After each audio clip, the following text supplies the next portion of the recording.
Hello everybody and welcome back to another video for the day. We are heading back into r/AmITheDevil, and if you guys would love to be absolutely amazing, show your support and see more videos like this one in the near future, be sure to hit that like button, leave a comment down below to start up them wholesome internet discussions, and if you guys have not already, subscribe to the channel and turn on them notifications. Also, if you guys would like to save 10% on your next order of gamer subs, use code TOMMY at checkout, or click the link down below. It'll automatically apply the discount to your transaction, and it helps support the channel. Thank you. Am I the a-hole for refusing to open the door of the room that I was staying in? I want to clarify that this is not my house, and I don't have a right to be here necessarily. My close friend James lives there with his recently moved in girlfriend, Jeanette. James and I have been pretty close since kids, to the point where we often just pop to the other's place when we are nearby. Obviously, I haven't done that since Jeanette moved in. Jeanette really seems to hate my guts, to the point where I take deliberate steps to avoid being near her, let alone being alone with her. What happened was that I, James, and another friend of ours, Jeffrey, we were in our old hangout room in the back of where we lived there. Jeanette was informed of this before, and up until James left, she was hanging out in her room, FaceTiming with a friend. James popped out to get some snacks from the corner store, so it was just Jeffrey and me for a little while. I was sitting with my back to the door, and I am decently big, like a human door stopper. It was at this time that Jeanette tried to open the door, but it just hit my back. I thought it was James and was about to get up, and then she called out, so I realized it was her. I just said, "Oh, James is at the corner store," and continued playing games, not thinking that it was a big deal. Jeanette told me to open the door, and I was confused and just repeated that James wasn't here. She continued to tell me to open the door without explanation, and I didn't understand why she wanted to come in specifically in the 5 minutes where James was out, and Jeffrey was shaking his head, so I didn't. She yelled at me a bit and called me some names and then left the house. James came back and we continued to hang out for a bit before I left with Jeffrey. I told James, of course, but he dismissed it, saying it was just Jeanette being weird about his friends as usual, and I didn't want to ruin the hangout, so I didn't press. I'm back home now, and still kinda in my head. I mean, I was in her house, and it's not like I had a reason to keep her out. Maybe she just wanted to check in, for politeness sake, and I feel like I might have been a bit of an a-hole by not letting her get into the room in the house that she lives in. I'll probably keep avoiding her, so talking it out isn't a good of an option, and I was on here, so what do you guys think? Am I the a-hole? Edit. Part of the reason I didn't want to open the door was because she has a bit of a habit of randomly accusing all of James's friends of stealing, yelling, or other stuff, and I didn't want her to say that about me and Jeffrey. Edit 2. I am a straight man. For some reason that needed to be said, alright. Yeah, I mean, if you're inside of somebody else's house and you keep them from entering one of their own rooms, I feel like that very much is a douche move, so yeah, you're very much living up to the whole "Am I the Devil" kind of name because you're keeping somebody from entering a room that they actually own. And even if you didn't exactly get along, if she tried to start anything, I mean, you have your phone, you can record for accountability and everything, so that is very much something you could do. But locking her out of a room in her own home very much is putting you as the bad person in the scenario. Am I the a-hole for trying to verify a dating app match after she wouldn't answer my calls and then dumped me? So I, 34M, just got out of a long separation from my wife, and I've got 2 great kids. I'm trying to get back into dating, you know, looking for something new. Yesterday, I matched with a lady, 25F, on a dating app. We chatted for a few hours, and honestly, we seemed to hit it off. I felt a connection, so I asked for her number, and she gave it to me. Later that night, I wanted to keep the conversation going, so I asked if we could talk on the phone. She said that she was busy and that it was late, suggesting that we talk in the morning. I thought, okay, a little weird, but maybe she's just tired. But then I thought, if you're interested, you make time, right? I tried calling a few more times just to see if she'd pick up, but she didn't. This is where I started getting suspicious. Why wouldn't someone who just gave you their number answer a quick call? I figured she might be messing with me. Maybe it was a fake account or something. I'm not a tech genius, but I know about IP addresses, tracking things. So I looked up hers and texted her and said, "Your IP address tracks you to a fake account." I just wanted to see what she'd say, to call her bluff. She seemed confused and asked what I was talking about. I kept repeating it because I was pretty sure I had her. It took her a while to realize I meant IP address, and then she got really defensive. She texted back, "So basically you're a weirdo trying to look up my information for whatever reason," which is exactly why I use a Google Voice number. At that point, I felt like I had caught her in a lie. Using a Google Voice number just screams fake or hiding something to me. I told her I exposed her and called her stupid for trying to fool me with a fake account. She kept trying to explain it, saying it wasn't fake. It was a Google Voice number for privacy. But I just saw it as her trying to worm her way out of being caught. I told her that she was dumb and stupid for not understanding that she was busted. To prove me wrong, she sent me a live photo of herself. And, okay, it was definitely her. I felt pretty dumb then. I texted back saying, "I feel stupid. That's my bad." I apologized, figured we could just move past it.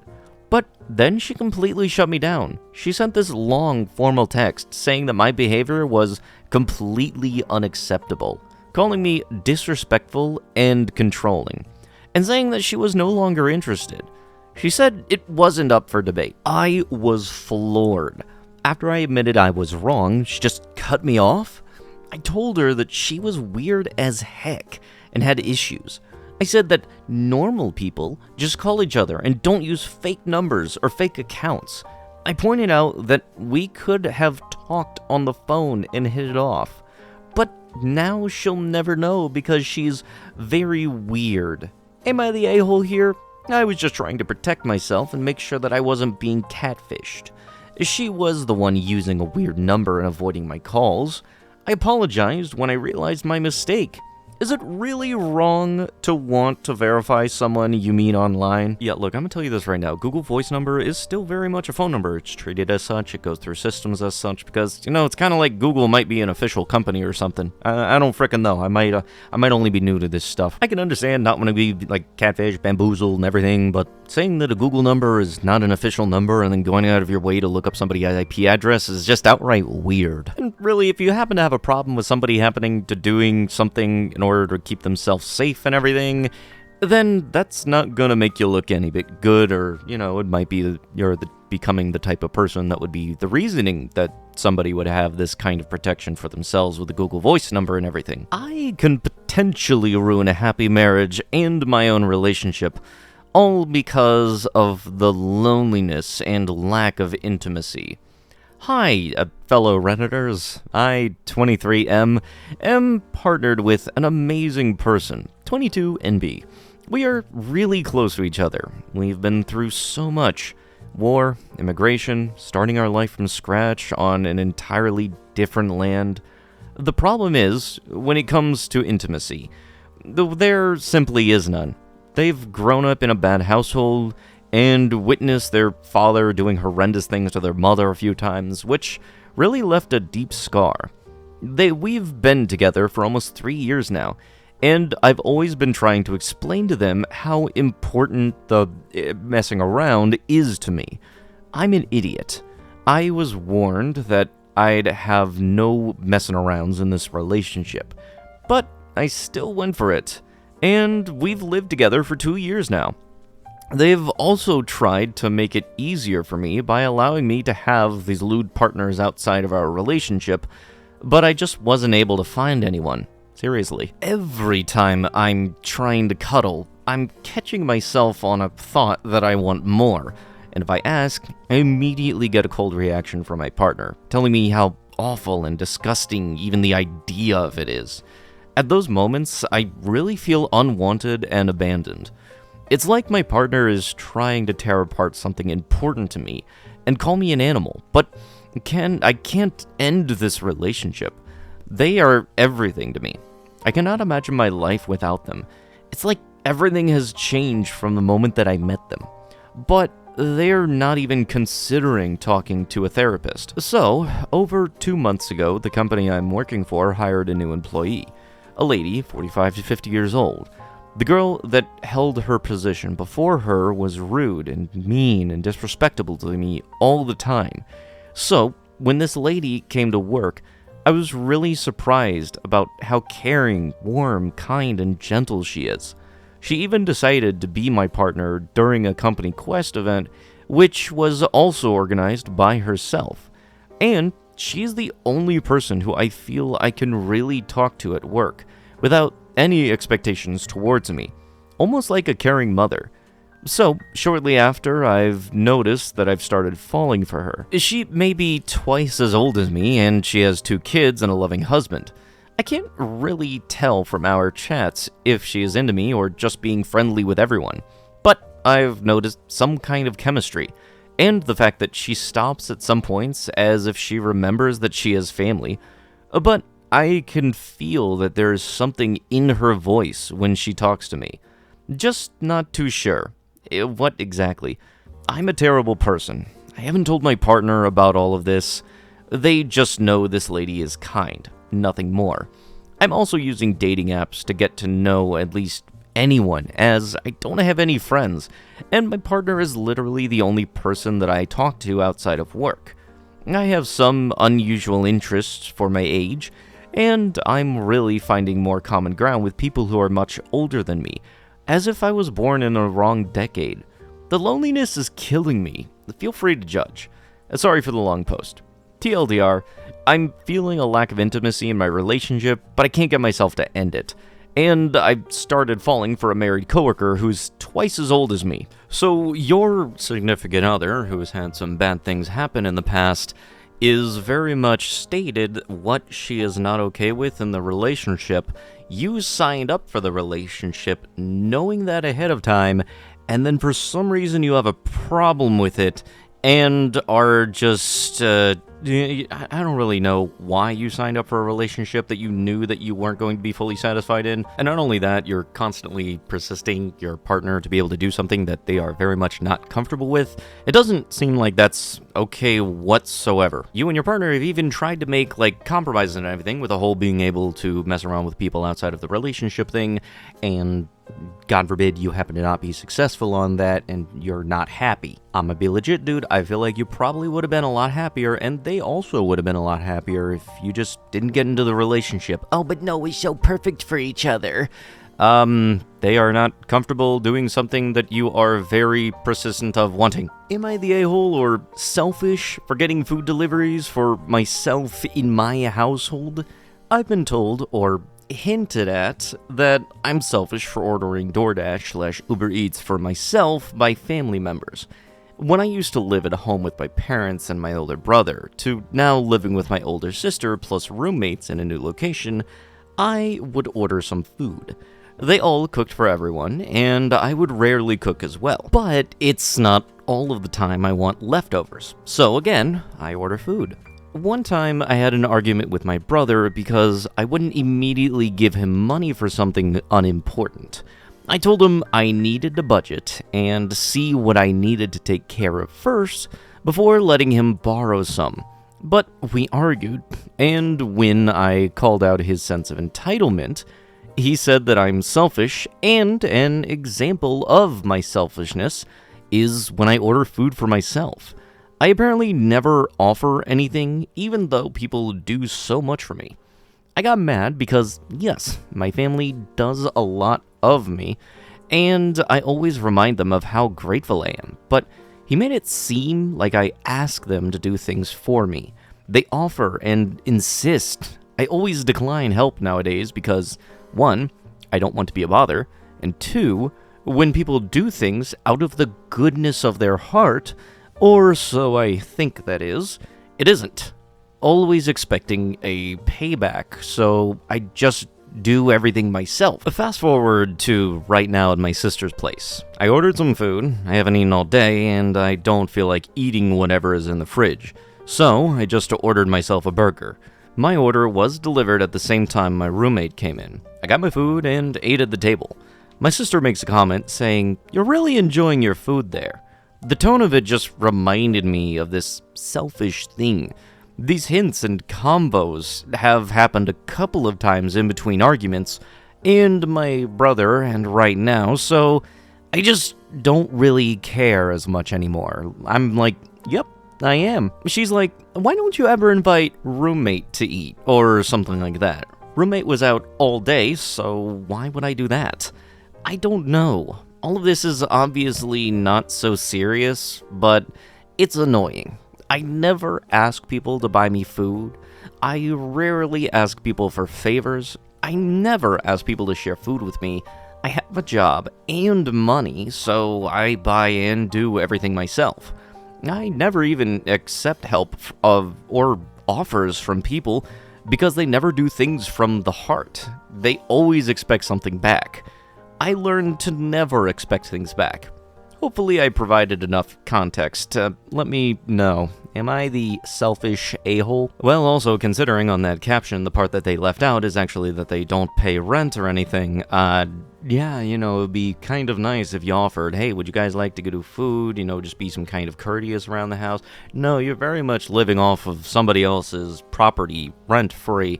So, yeah, that's not putting you in a good light on that. And you're doing the absolute bare minimum when it comes to just being a tenant in a house anyway. Also, I'm gonna be legit, you save so much more money if you just happen to go to the grocery store, because the service and the delivery charge for a lot of these like DoorDash or Uber Eats places, sometimes it actually costs more than the actual food itself, and I don't like that part. So yeah, for myself, I always go out and get what I need at the grocery store. I allowed my elderly grandmother to be scammed because I was angry with her. A few years ago, when I was 29, I took care of my elderly grandmother. Her husband had passed, and she didn't have many people to help her out with things. For all the work I did for her, she was almost always in a bitter mood, and took it out on me. She treated me very poorly, even though without me, she would likely die. Anyways, I got fed up with it after a while, and one day while I was at her house doing odd chores, I heard her on the phone. I listened in on a bit, and quickly realized that she was on the phone with some scammer. The individual on the phone with her was impersonating a representative from Chase Bank. I assumed my grandmother would realize. For one, she didn't even bank with Chase, and also I had been training her to identify scams. But she didn't. She started to prepare to give out personal details, and I started to raise my voice and go to stop her, but I didn't. In a moment of frustration, I let my grandma give the scammer her bank details, and I quickly told her that I was leaving. My grandmother was financially ruined from this. I called her later that night and told her that it was a scam, but it was too late. Her savings were gone, and she quite literally had nothing. I felt so terrible seeing her world caving in, that I tried my hardest to get her money back. But we never succeeded. She had a stroke a few weeks later, and died alone in her home. I found her. I can remember the way that she called me, telling me that her money was gone. Her bitter mood was replaced by extreme sadness, almost childlike. Sort of similar to a child going to a parent for support. And I felt so bad for what I did that I threw up. I can't live with myself, and I am surprised that I was able to write this, as I haven't told anyone, ever. Edit, to clarify, I didn't think in my mind, I will leave and she will get scammed. My thought process was that I would let her finish with the chores and deal with the call by herself, as I was angry that she was never grateful for all that I did for her. I left almost immediately after she got the call, and I realized it was a scam. I got home and called her to tell her, and she told me that she gave them her details and had given them money. I told her to not give them any more, and I would help her. The next day, she wired the scammers even more money, despite my many warnings for her to not to. I tried and fought like hell to help her, and continued caring for her for weeks until the stroke. I did a terrible thing, and I regret it every day. I have yet to heal, and not many people know about this. You can think if you want about me. Oh, and also, thank you for all the messages from doctors. Obviously, you all are qualified to make assumptions about her stroke. Oh, what, do you mean somebody that's elderly being in a very sudden and very deep financial and stressful situation could lead to a possible stroke? Gee, yeah, I don't need to be a doctor to make that kind of assumption. That's just a very much guessing kind of thing for that. And then on top of that, you calling her to then tell her that you knew that it was a scam and didn't do a damn thing about it. Whatever karma you got coming towards you is very much deserved at this point, and have fun with that, dude. But with that, that is going to have to be it with the video. If you guys would love to be absolutely amazing, show your support, and see more videos like this one in the near future, be sure to hit that like button, leave a comment down below to start up some wholesome internet discussions, and if you guys have not already, subscribe to the channel and turn on them notifications. I'll be sure to see you guys in the next one. Thank you so much for watching, and bye-bye!